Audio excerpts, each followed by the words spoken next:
Hi, and welcome to episode 5 of the Kung Fu of Holacracy. I'm Karim Bichet of Clear Paths Consulting.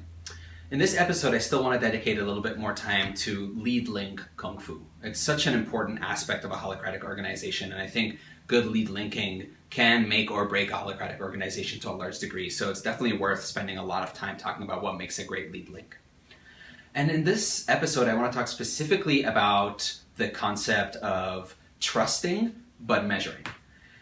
It's such a powerful, selfless, intelligent, and most importantly, mature adult form of leadership.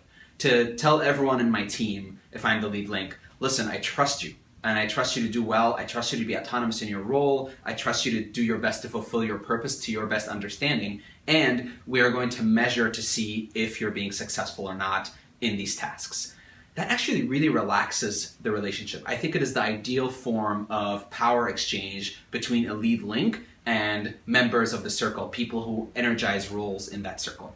So instead of traditional management, where a lot of times what a manager needs to do, I mean rightly so, is to kind of micromanage or watch or tell people what to do in order to make sure that they're doing well, what we do in a holacratic organization instead, or a well-running holacratic organization, is give each role the autonomy, give them a clear purpose, give them very clear accountability so they know exactly what's expected of them. But even above and beyond that, it's much easier now to measure their success, again, using metrics and checklists. So anytime I, as a lead link, have a sense that maybe someone is not energizing a role well, instead of just going and clashing with them and having a power struggle to be like, you're not doing your job, or whatever it is to try and manipulate and influence them to do better, well, all I can do is have a clear conversation with them and then set a metric. Set a clear metric that we both agree on that will be the measure of their success.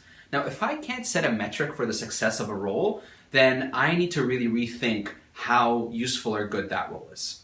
I've had this experience many times myself when I was lead link in the organization Dev Bootcamp, and I was the lead link of the admissions circle, where I had to actually get really creative about surveying our incoming students and collecting all sorts of data that I would have never thought to collect precisely because I wanted to find the right metrics with which to analyze the success and how well my roles, the roles in my circle are doing. So not just does it create more trust, more autonomy, but ultimately more transparency, it also creates a sense of relaxation for the people in their roles. Because I know if I'm now energizing a role, I know that I don't just have to, juggle to try and please my lead link or just politically try and stay on their good side. Instead, there are clear metrics that define my success, and I can just try and live up to them and push harder to even exceed them. So trust but measure, an incredibly simple but very mature way of relating in a holacratic organization. And I wanted to offer that to you, whether or not you're a lead link or whether you're just dealing with other roles in your organization. Always trust and always measure to see for success. Thank you. I hope this was useful. Please check out my website or reach out if you need any help or if you have any feedback about these videos. Thank you.